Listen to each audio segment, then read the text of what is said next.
नमस्कार बंधुगण। आज श्रीमद् भगवत गीता चैलेंज 20तम दिवस रे आमे जानिबा सांसारिक भोगरे अर्जुन निजर शोक निवृत्तिर उपाय न देखि कौन कले ताहा संजय धृतराष्ट्र को वर्णना करिसंति। न हि प्रपश्यामि ममानुद्यात् जच्छकमुच्छषणमिन्द्रियाणाम् अवाप्य भूमावसापत्नमुद्रं राज्यं सुराणामपि चाधिपत्यम्। अर्थात पृथ्वी रे धन धान्य समृद्ध शत्रुविहीन व निष्कंटक राज्य एवं स्वर्गर देवगणक आधिपत्य मिलीगले मध्य इंद्रिय मानक शुष्क कराउथिबा मोर एही दुख जे दूर होइजिब एहा मु देखि पारु नाही।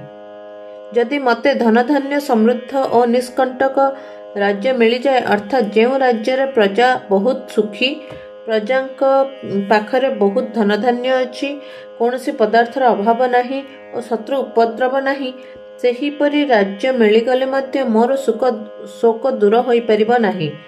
एही पृथ्वीर तुच्छ भोगविलास संपन्न राज्य कथा तो छाड़, इंद्रंकर दिव्य भोगविलास संपन्न राज्य मिलीगले मध्य मोर शोक ज्वाला और चिंता दूर होई परिबो नाही। आगरु अर्जुनंकर कुटुंब मानक प्रति थिबा ममता जोगु युद्धरु विरत हेउथिले, किंतु एठारे आत्मकल्याण भाव जागृत होइथिबारु से युद्धरु विरत हेउछंती। सुतरां एठाकार विरति और सेठाकार विरति मध्य बहुत तफात अछि। जदि कुटुंबक मरिबा आशंकार मोर एते शोक हेउछि, तेबे सेमाने मरिगले मते केते शोक न हेबो।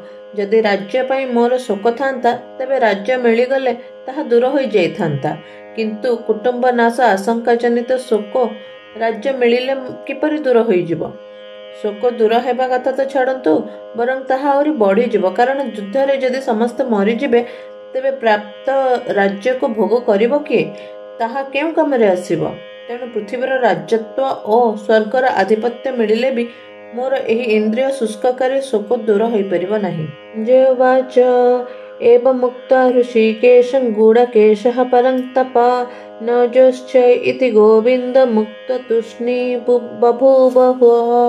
अर्थात संजय कहिले, हे शत्रु तापन धृतराष्ट्र, एपरि कहि सारी निद्राजयी अर्जुन अंतर्यामी भगवान गोविंदंकु मु युद्ध करिबि नाही बोली स्पष्ट रूपे कहि चुप होई गले। निज जुक्ति और भगवान को जुक्ति को आखि आगे रखी विचार करबा परे अर्जुन शेष यही सिद्धांत रे पहुंचिले जे युद्ध कले अति बेसी राज्य मिलिबो, मान यश मिलिबो, किंतु मो हृदय रे जो शोक चिंता और दुख रहिछि ताहा दूर हेबो नाही। तेणु अर्जुन को युद्ध न करबा ठीक मन हैला। यद्यपि अर्जुन भगवान का कथा को आदर करती और तांको मानिबा को चाहती, तथापि युद्ध करबा कथाटी से ठीक भाव ग्रहण करि पारु नाहंती। तेणु अर्जुन निज भीतर कथा को स्पष्ट रूपे कहीदेले, मु युद्ध करिबि नाही।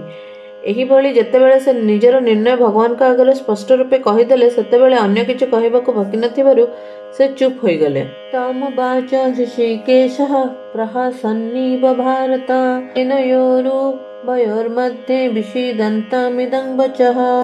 अर्थात हे भरत वंशोद्भव धृतराष्ट्र, उभय सेना मध्य भाग में विषादमग्न अर्जुन प्रति भगवान ऋषिकेश साहस्य बदन यही वचन कहले। अति वीरत्व सहकारे और उत्साह पूर्वक योद्धा मान देखा अर्जुन दुई सेना मध्य रथ ठिया करने को भगवान को कही। एबे से दुई सेना मध्यस्थल अर्जुन विषादमग्न हो गले। प्रकृतरे जो उद्देश्य से आसते तदनुसार युद्ध ठिया हो पड़ा तांका पक्षे उचित थिला, किंतु उद्देश्य छाड़ी अर्जुन चिंता और शोकर अधीन हो गले। तेणु उभय सेना मध्य भाग में शोकाकुल अर्जुन को भगवान उपदेश देवा आरंभ कर। एठारे अर्जुन का परिवर्तित भाव देखि, अर्थात युद्ध करिवार उत्साह विषाद परिणत होगा देखि भगवान को हस लगिला। द्वितीयतः अर्जुन टिके आगुरु कहिथिले, मु आपणकर शरणागत, मते शिक्षा दियंतु, अर्थात मो पई कौन करबा उचित कहंतु, मु युद्ध करिबि कि न करिबि, मते शिक्षा दियंतु। किंतु एठारे मु किछि न कहूनु से निज तरफ निर्णय करदेले जे मु युद्ध करिबि नाही। एहा देखि भगवान को हस लगिला, कारण शरणागत हेबा परे मु कौन करिबि आ न करिबि इत्यादि कौनसी विचार करिवार अधिकार शरणागतर न थाए। तार केवल एतिके अधिकार थाए ଯେ ଶରଣ୍ୟ ଯାହା କହୁଛନ୍ତି ସେ ତାହା ହିଁ କରିବ। ଅର୍ଜୁନ ଭଗବାନଙ୍କ ଶରଣାପନ୍ନ ହେବା ପରେ ମୁଁ ଯୁଦ୍ଧ କରିବି ନାହିଁ କହି ଏକ ପ୍ରକାରେ ଶରଣାଗତିରେ ବିଚ୍ୟୁତ ହୋଇଗଲେ। ଏଥିପାଇଁ ଭଗବାନଙ୍କୁ ହସ ଲାଗିଲା। ଜୋରରେ ହସ ଲାଗୁଥିଲେ ମଧ୍ୟ ଭଗବାନ ମୃଦୁ ମୃଦୁ ହସି କହିଲେ। ଯେତେବେଳେ ଅର୍ଜୁନ କହିଦେଲେ ମୁଁ ଯୁଦ୍ଧ କରିବି ନାହିଁ, ସେତେବେଳେ ଭଗବାନଙ୍କୁ ଏପରି କହିଦେବା ଉଚିତ ଥିଲା ଯେ ତୁମର ଯାହା ଇଚ୍ଛା ସେପରି କର। କିନ୍ତୁ ଭଗବାନ ବୁଝିଲେ ଯେ ମନୁଷ୍ୟ ଚିନ୍ତା ଓ ଶୋକରେ ବିକଳ ହେଲା ବେଳେ ନିଜର କର୍ତ୍ତବ୍ୟ ନିର୍ଣ୍ଣୟ କରି ନ ପାରିବା ଯୋଗୁଁ କେତେବେଳେ କ'ଣ କୁହେ ତାହା ଜାଣିପାରେ ନାହିଁ। ସେହି ଅବସ୍ଥା ଏବେ ଅର୍ଜୁନଙ୍କର ହୋଇଛି।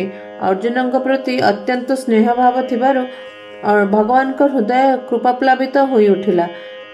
କାରଣ ଭଗବାନ ସାଧକର କଥା ପ୍ରତି ଦୃଷ୍ଟି ନ ଦେଇ ଭାବ ପ୍ରତି ଦୃଷ୍ଟି ଦିଅନ୍ତି। ତେଣୁ ମୁଁ ଯୁଦ୍ଧ କରିବି ନାହିଁ ଅର୍ଜୁନଙ୍କର ଏହି ବଚନ ପ୍ରତି ଭଗବାନ ଦୃଷ୍ଟି ନ ଦେଇ ଆଗାମୀ ଶ୍ଲୋକରୁ ଉପଦେଶ ଦେବା ଆରମ୍ଭ କରୁଛନ୍ତି। ଯିଏ ବଚନ ମାତ୍ରେ ବି ଭଗବାନଙ୍କର ଶରଣାଗତ ହୋଇଯାଏ ଭଗବାନ ତାକୁ ସ୍ୱୀକାର କରନ୍ତି। ଭଗବାନଙ୍କ ହୃଦୟରେ ପ୍ରାଣୀମାନଙ୍କ ପ୍ରତି ସତରେ କେତେ ଦୟା। ଭଗବାନ ଅନ୍ତର୍ଯ୍ୟାମୀ ଅର୍ଥାତ୍ ପ୍ରାଣୀମାନଙ୍କର ଅନ୍ତରର କଥା ସେ ଜାଣନ୍ତି। ଭଗବାନ ଅର୍ଜୁନଙ୍କ ଭିତରର ଭାବକୁ ଜାଣନ୍ତି ଯେ ଏବେ ସିନା କୁଟୁମ୍ବଙ୍କ ମୋହ ଯୋଗୁଁ ଏବଂ ରାଜ୍ୟ ମିଳିବା ସତ୍ତ୍ୱେ ନିଜ ଶୋକ ଦୂର ହେବାର ଦେଖା ନ ଯିବାରୁ ମୁଁ ଯୁଦ୍ଧ କରିବି ନାହିଁ ବୋଲି କହୁଛନ୍ତି ଅର୍ଜୁନ।